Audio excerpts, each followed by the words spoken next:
A graça e a paz, irmãos. Chegamos então no nosso 6º dia do jejum, bênção.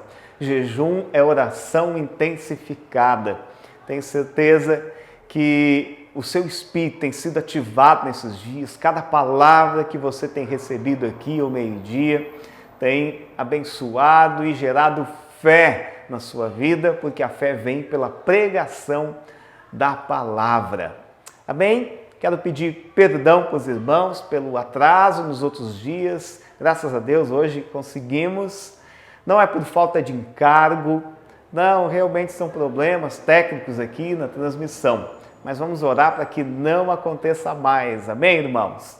Vamos ler o versículo de hoje, então. Após ler o versículo, se você está sentado, eu quero que você fique de pé, para que nós possamos confessar a palavra de Deus juntos. Mateus 7,7 diz assim: Pedi e dar-se-vos-á, buscai e acharei, batei e abrir-se-vos-á, pois todo o que pede, recebe. Aleluia! E o que busca, encontra, e a quem bate, abrir-se-lhe-á. Oh, glória a Deus! Você tem batido? Você tem pedido? Então o Senhor responderá segundo a sua vontade. Oh, glória a Deus! Vamos confessar então a palavra de Deus. Diga assim: minha confiança está em Deus, pois sei que se eu lhe pedir algo segundo a sua vontade, Ele me ouve.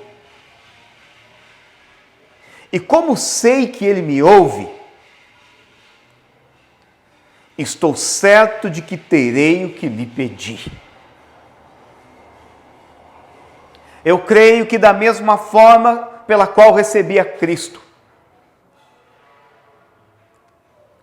pela graça, mediante a fé, assim também recebo a resposta da minha oração. Eu declaro que a graça de Deus em minha vida é superabundante.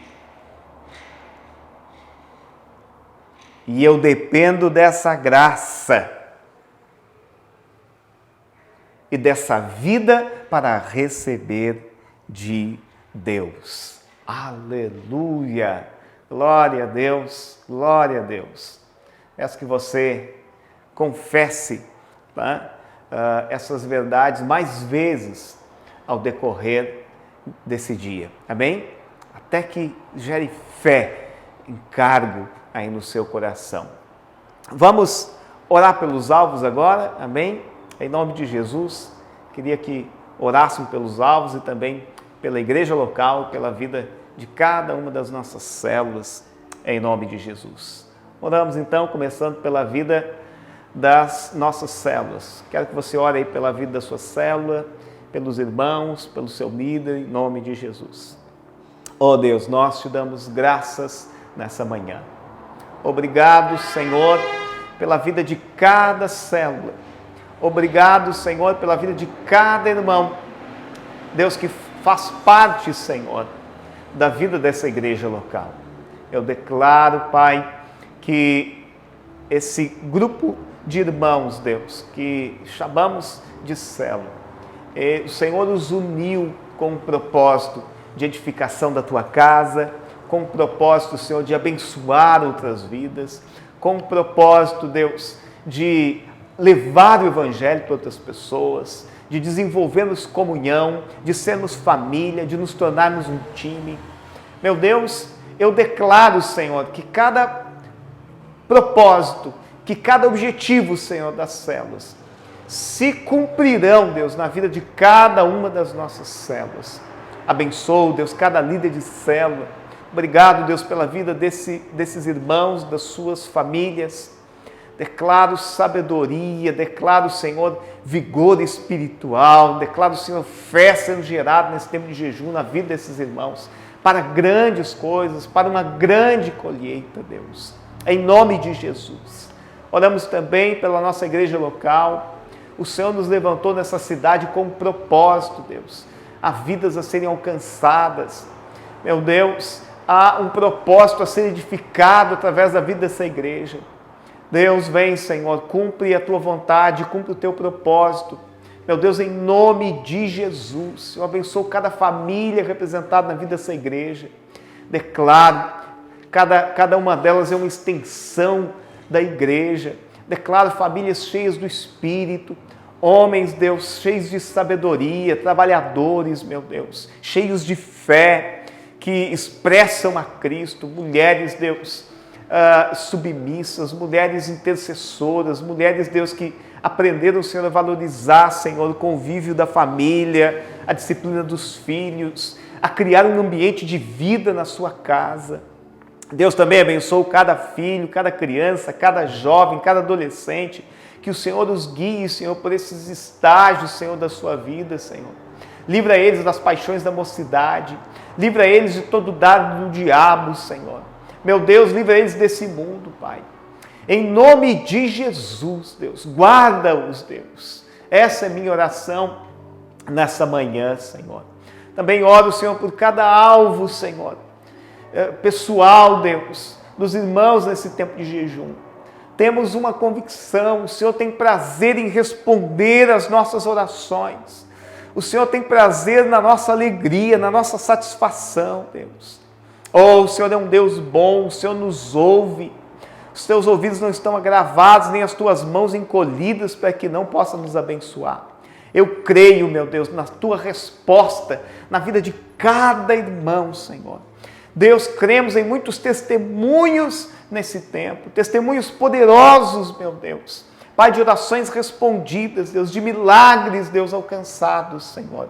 É o que eu declaro em nome de Jesus. Em nome de Jesus. Se você crê aí, então diga um amém. E vamos para a palavra de Deus agora. Amém, glória a Deus. Vamos ao nosso capítulo de hoje. O nome dele é Tenha Vitória no Dia da Luta. Você pode estar passando hoje por dias difíceis, talvez por causa dessa pandemia, talvez dúvidas em relação à sua vida financeira ou até mesmo uma crise conjugal. Eu não sei, mas eu quero dizer uma coisa para você. Ter uma palavra da parte de Deus é fundamental. Você pode estar se perguntando aí, pastor, eu não tenho essa palavra. Então eu quero dar uma palavra da parte de Deus para você aqui nessa noite. Você precisa aprender uma coisa. Tudo em relação à nossa vida tem um tem um início, um meio e um fim. É importante você entender que o Senhor sempre se manifesta no meio. Lembra aquela ocasião que Jesus subiu para o monte para orar e os discípulos ficaram no pé do monte. De repente chega um pai desesperado com um filho surdo, mudo, e era um demônio de surdez e mudez que estava naquele rapaz. Os discípulos tentaram expulsar o demônio, não conseguiram, foi um fiasco. Mas, no meio daquela situação, os discípulos envergonhados, um pai que achava que não tinha fé suficiente para que seu filho fosse curado. Jesus chega ali naquele momento e cura, expulsa o demônio daquele rapaz. Nós também vemos uma situação semelhante na ocasião em que Jesus foi orar no monte e os discípulos pegaram o barco, tá? E já era tarde da noite, a Bíblia diz, na quarta vigília da noite, era muito escuro, e eles começaram a enfrentar uma grande tempestade ali naquela ocasião. Então, Jesus vem até eles, tá? E os livra daquela tempestade ali. Jesus chegou no meio, Jesus se revelou no meio. Eu quero declarar, se não há ainda manifestação de Deus, é porque ainda não chegou no meio. Porque quando chegar no meio, você vai ver a manifestação do Senhor em nome de Jesus. Amém? Você crê? Vamos ler essa passagem dos discípulos e a tempestade? Está lá em Marcos 6,45. Diz assim: Logo a seguir, compeliu Jesus os seus discípulos a embarcar e passar adiante para o outro lado. Então, nos parece aqui que os discípulos não estavam querendo muito ir, mas Jesus os impeliu a irem, né? A Betsaida, enquanto ele despedia a multidão. E, tendo-os despedido, subiu ao monte para orar. Então, esse subir de Jesus ao monte para orar aqui, profeticamente nos diz o seguinte: hoje, Jesus também, ele subiu, ele está à direita do Pai. E o que ele faz? Aqui no monte ele estava orando. E hoje o que Jesus faz? Ele está orando também. Jesus está intercedendo por você. Jesus está intercedendo por mim. Você pode dizer para alguém aí que está perto de você: Jesus é por você. Aleluia. Amém. E tendo despedido a multidão, subiu para o monte orar. Amém. Vamos adiante. Ao cair da tarde, estava no barco no meio do mar, e ele sozinho em terra, e vendo-os em dificuldade a remar, porque o vento lhes era contrário. Então, isso aqui nos fala de quê, irmãos?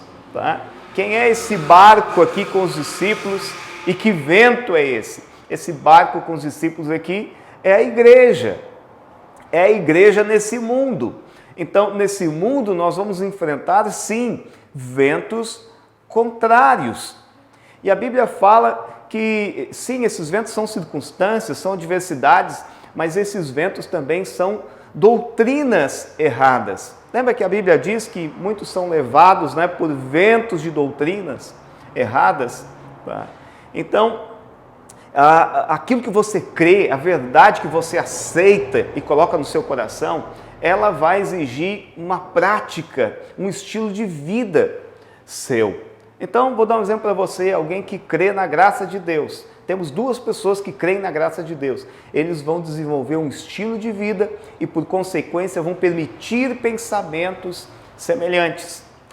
Agora, temos duas pessoas que eles vivem na lei, na base do merecimento, da justiça própria. O que vai acontecer?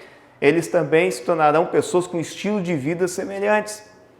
Eles permitirão pensamentos semelhantes. Isso é muito interessante, irmãos, porque às vezes você ignora os seus pensamentos e muitas pessoas não dão a devida importância para os pensamentos. Mas muitas coisas e todas as coisas começam, né, com um pensamento. Eu vou dar um exemplo. De repente você está com medo, de repente você está angustiado, você está aflito, você está confuso. Isso é fruto de um pensamento. Todas as vezes que você estiver assim, você tem que parar, orar e dizer: Espírito Santo, que pensamento foi que eu aceitei que gerou esse tipo de sentimento em mim? Qual é o problema disso, irmãos? Que os pensamentos, às vezes, eles vêm muito rápido. E daqui a pouco você está sentindo medo, mas você nem lembra do pensamento mais.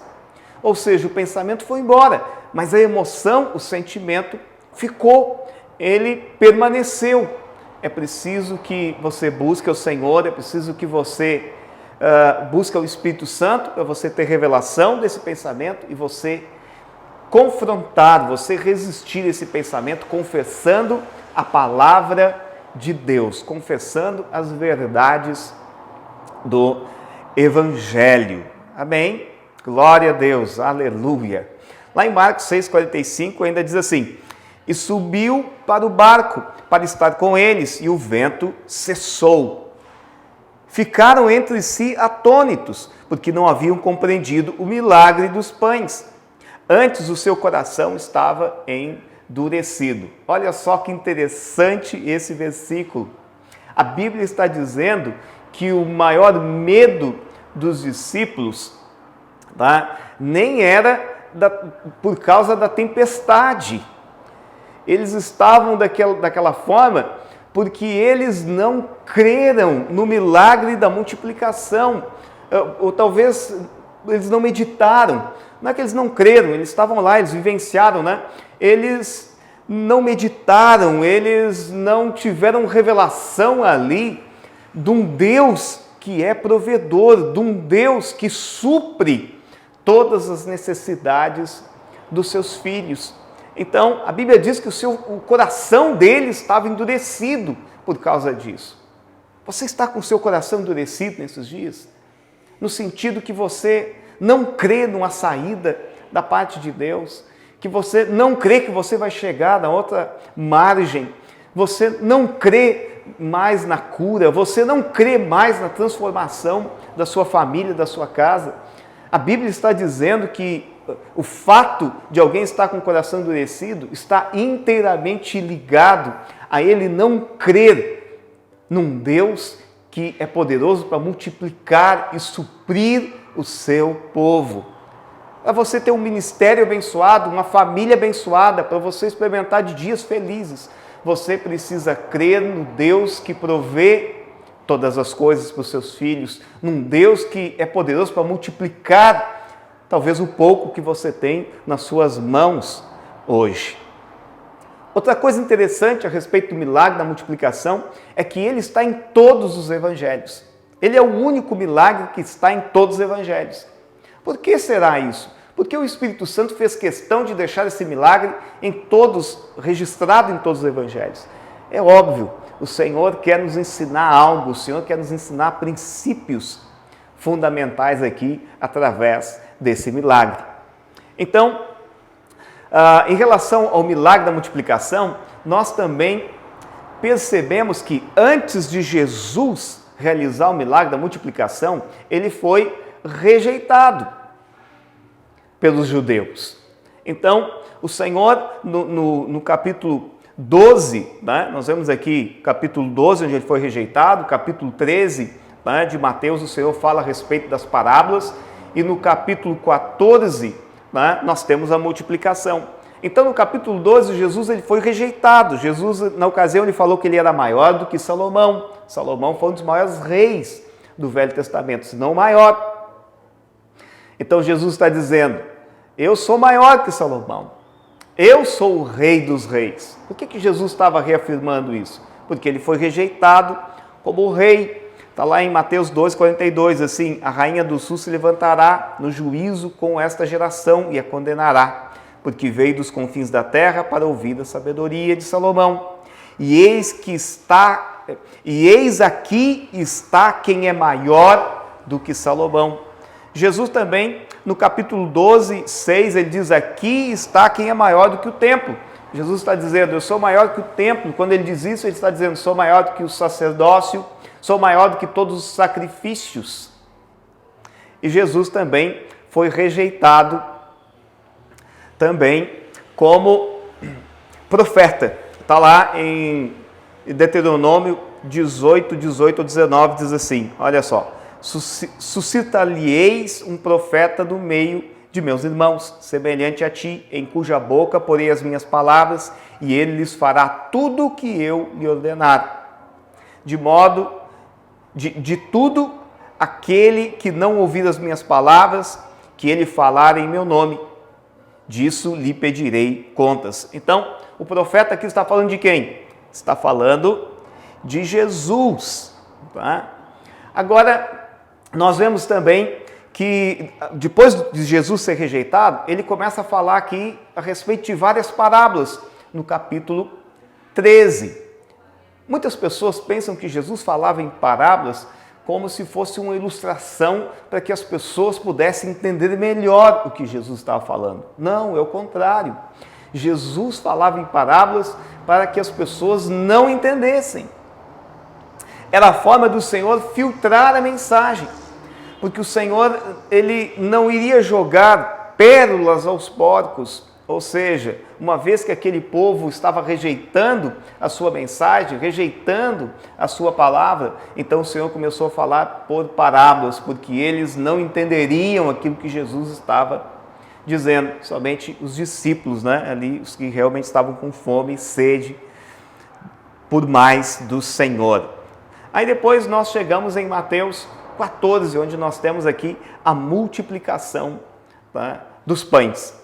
Então, a multiplicação dos pães é a base para o nosso ministério, é a base para cumprirmos o propósito de Deus em nossas vidas.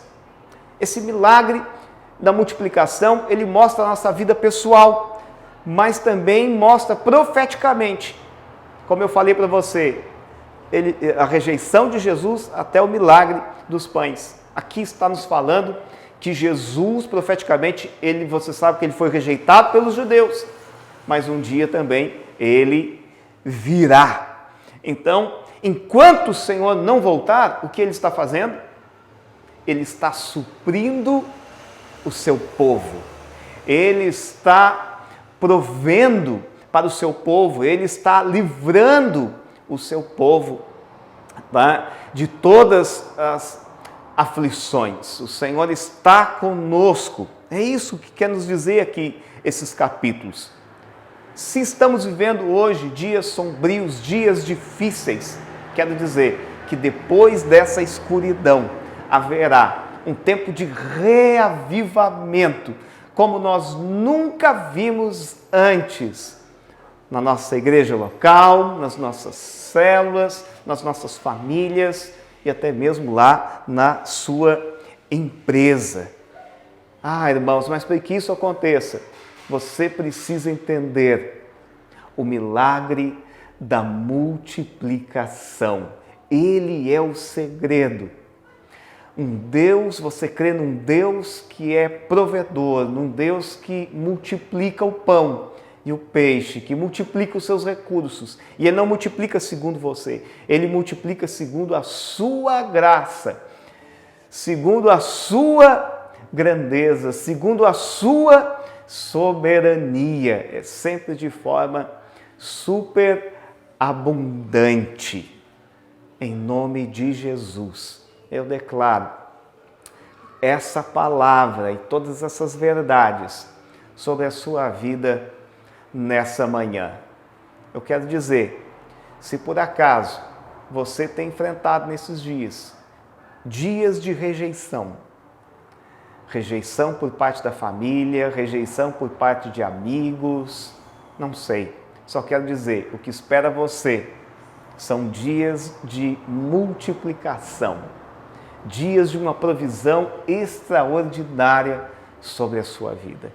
Mas se você está no meio da tempestade, se você está no meio de uma crise, de um vendaval, creia no Deus que provê tudo aquilo que precisamos. Creia no Deus que multiplica o pão e multiplica o peixe e alimenta uma multidão de uma forma miraculosa. Amém? Deus abençoe em nome de Jesus.